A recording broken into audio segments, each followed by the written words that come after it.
What's good, YouTube? We are back for our Lumina Champions League Week 4 match versus, I believe they are the Galway Evangelists, coached by Key Kelly. We have a really stupid, difficult matchup this week. We are facing a Shedtail Espathra team, and to be quite honest with you, that is something that my team just does not handle straight up. So I packed a little bit of tech to try and help me deal with this. I did go ahead and I live commented this during the match, but it was, I want to say 50 some minutes long. And to me, that's just too long to ask you guys to watch.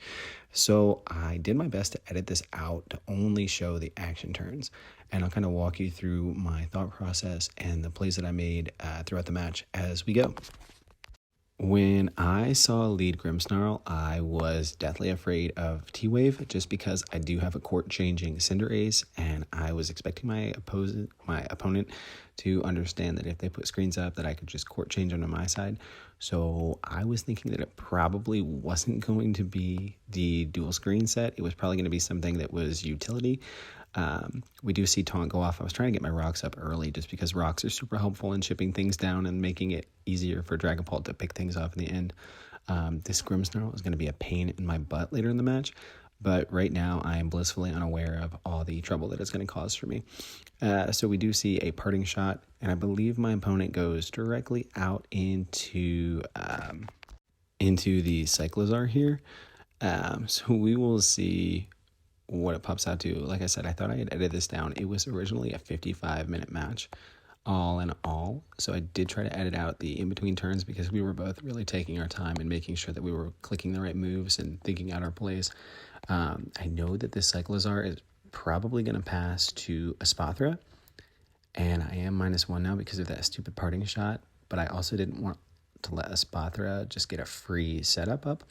I was thinking about roaring here, but I also didn't want to show it too early. In hindsight, roar was definitely the right play because we just get rid of the sub, and then whatever was sitting in on it has to leave. So roar in hindsight should have been my play. I didn't click that. I clicked heavy slam. And now we're going to see what this thing wants to do to my Mudsdale. Mudsdale is 110%. One of my win cons in this match. So the fact that I was playing so reckless with it and just kind of letting it sit in on things that, I don't think had a chance to kill me, but also really enjoyed getting damage off on me, was not my best play or best moment. But in the back of my head, I was also thinking that a lot of the team that my opponent brought, Mudsdale can just kind of sit in on it. So I was okay to scout for damage, try to get this thing out before it was able to set up. And my opponent does swap out. I'm okay with that. Gastrodon comes in, and Gastrodon is another one of those Pokemon that I didn't really appreciate being here this match just because it gets spikes now. And I wanted to see what this Arcanine was. I was fairly certain it would be some sort of choice item. So having rocks up would be helpful just to be able to scout to see if it is boots or not.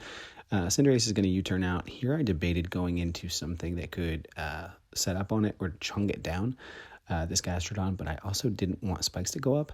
I was Sash Espeon, and having this thing break my Sash was really unfortunate because, again, that was one of the things that was supposed to help check Espathra, but it was one of those plays that was kind of a 50-50. I didn't want Ice Beam to come off as I went out into Dragapult. Dragapult was really a great play there, but like I said, I didn't want to risk it. I'm just going to go ahead and play a little aggressively, kind of reveal the grass, not just so later on in the match. Gastrodon will probably swap out. I am not choice. Like I said, I am Focus Sash, but I can still bluff that. I do want to scout for damage here, see what he wants to go for, see if it is choice just by scouting the damage on my Amogus.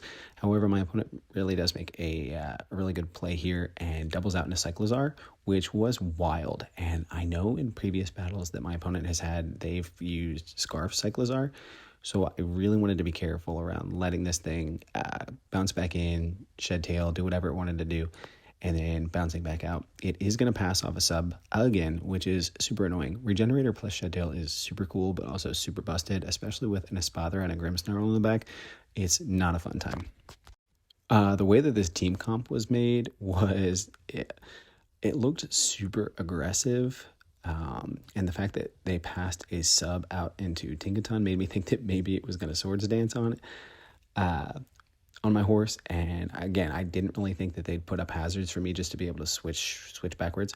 So I do click Roar here just because I want to get rid of that sub. I don't want Tinkaton to get +2, +3, whatever, with Swords Dance. So we are going to roar this out. Arcanine comes back out, which is cool with me. And at this point, I think we are going to capitalize and get our rocks up.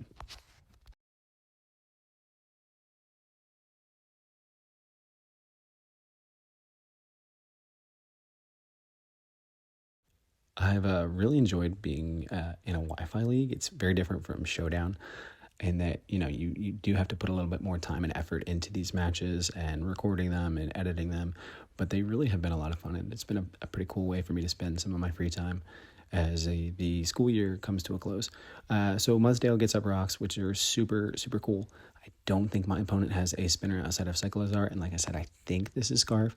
I did actually confirm with my opponent after the match that Cyclozar was Scarfed, and it really does put in a lot of damage. Gastrodon is going to come out again, and it's just going to eat this hit up. It's going to eat that for dinner. It is not concerned in the slightest, and leftovers are going to pop. So I believe here we bounce back out and do Espeon again, but I could be incorrect.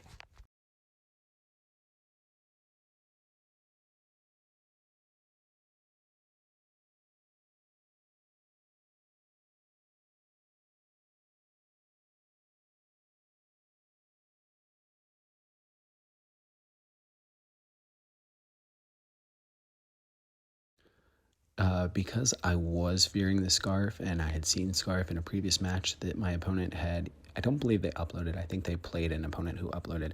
I was not willing to let this thing get knocked off just because it could be useful in playing mind games with the Espathra. The Espathra, I believe, had the ability to Terra into Psychic or Fighting, and Espeon can kind of play 50-50s with it. I don't necessarily want to be playing 50-50s with an Espathra, especially if my Focus Sash is not intact, but that was kind of the game that I had to play, so I needed to keep it around, at least at the health that it was. And at this point, I get pro played here. Gotcha, bitch! It's one of those things that when your opponent really brings cool tech or really good prep, you can't even be mad at it. You just kind of have to respect it. So, beautiful bring. This thing is going to be annoying because Swords Dance is here. And even Mudsdale is not going to want to take a +2 Gigaton Hammer. It is going to hurt.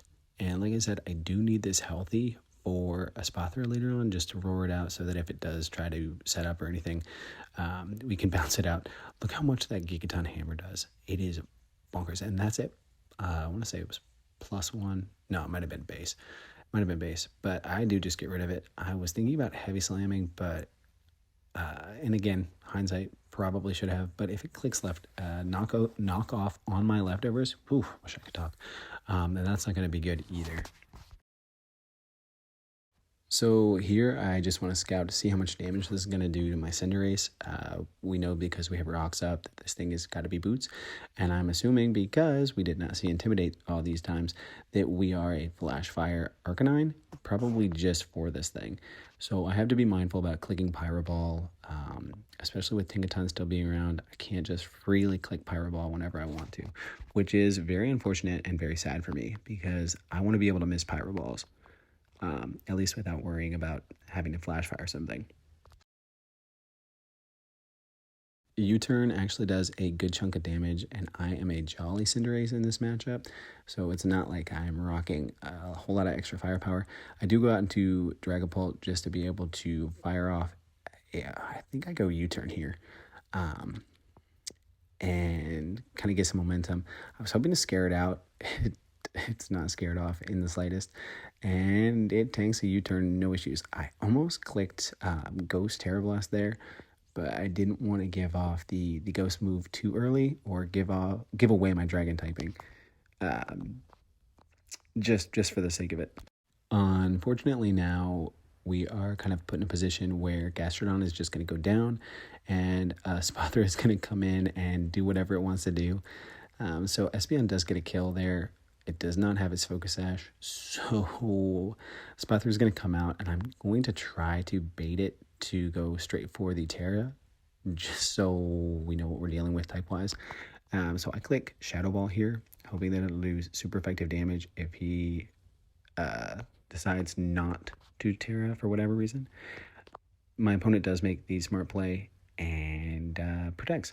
So now I'm hoping and praying that this decides to do the Terra thingy. And it does.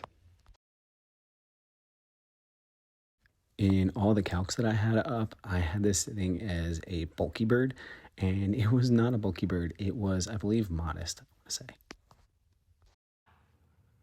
I'm so fucking scared right now! Shadow Ball is gonna knock us out, and at this point, I am thinking that the game might actually be over. Looking at the calcs that I had up, a modest Espathra with the coverage moves that I was assuming this Espathra had can, or at least has a chance to kill my Mudsdale. So if, for whatever reason, Lumina Crash does get the roll, and it was a fortunate roll, we are donezo funzo. But Mudsdale is a tanky boy, and he lives on 9 HP, which is super, super cool.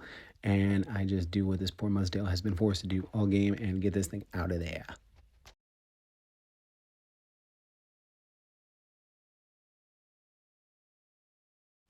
Tinkaton is just going to come out, and it is going to claim one. Knockoff is just going to ruin my day. So at this point, I am hoping and praying that Grimmsnarl does not have T-Wave because my win cons are looking very, very slim, especially with Espathra being essentially a full. After a Protect, it will be a full.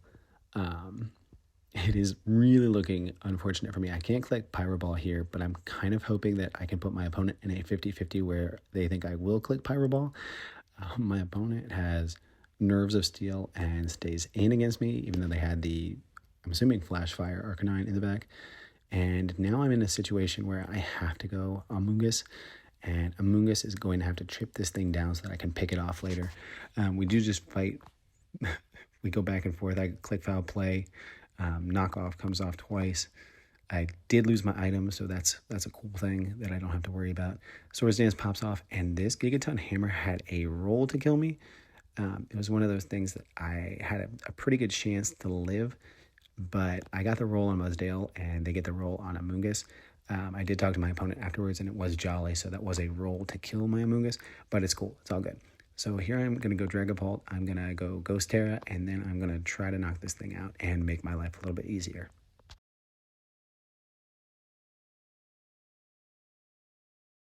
Closed Terra has been really, really fun to play. I played in another league where Open Terra was allowed, and oh my gosh, the amount of mind games that you have to play with an opponent is just bonkers.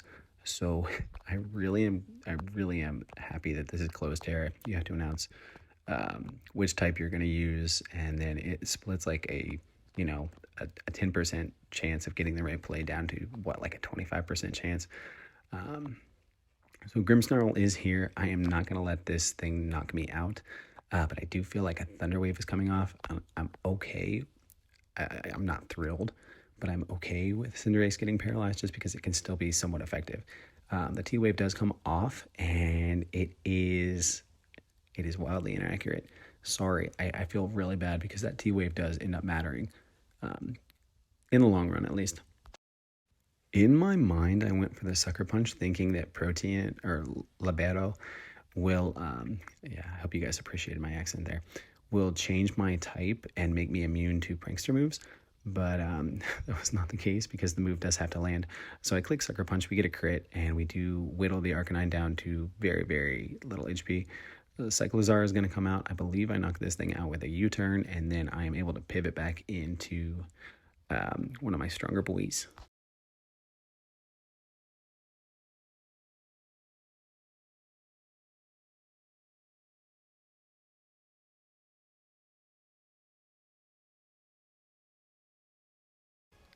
I fully expected Grimmsnarl to come out here and try to T-Wave me, so at this point I have to figure out which is more valuable to me. I do let the T-Wave go off just because I do want damage. I am a Banded Dragapult, so this U-turn is going to hurt as long as I get it off, and fortunately we do. We do land the U-turn, which is super helpful in putting this Grimmsnarl into range where we can pick it off later. And for those of you that are super observant, you can see that the the surrounding time is switching between day and night, and that's just because, like I said, I am editing out the in-between scenes. Just for you guys watching at home, we do get paralyzed here, which is not terrible. It's terrible for my opponent just because had they landed that T-wave earlier, they would have been able to click a move there against me and whittle me down. And it does end up mattering later for them. And so far, we have not been paralyzed, which is super, super fortunate. Espathra is going to come on in, and this is not going to be a very good time for me. Terra Blast is going to wipe me out. If my opponent decides to protect, they'll be +1. They will be able to sweep just because there's no way. There's no way Dragapult is going to outspeed if it's paralyzed, and it's at +2. So at this point, we just kind of have to resign ourselves to our fate and let Espathra clean up, just because it's one of those things that once it gets going, you really can't stop it.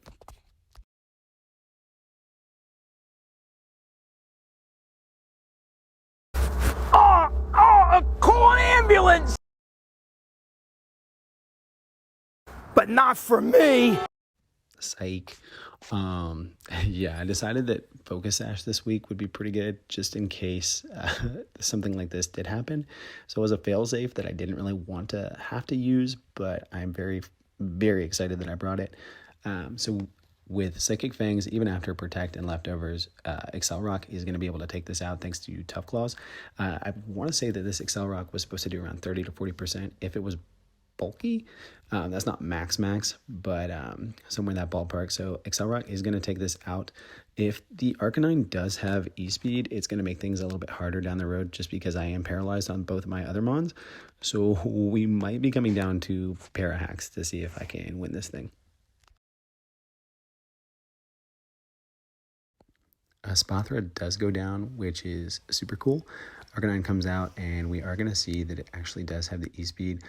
It's going to pick us off, and now it comes down to chancing whether or not we can live a couple E-Speeds, play the mind games within the mind games, try to sucker punch on a regular attack, or just try to break through. So my opponent does go for E-Speed. We do break through, and we take this win. This win was crazy. To be quite honest, I don't know if I deserved it. I did get quite a bit of help from dodging that T-Wave and not getting paralyzed at all. So that was super fortunate for me. It was a really fun game. I lost years off my life playing it, and it was a good match. Thanks for watching, guys. Have a great evening, and I will see y'all next week. Take care.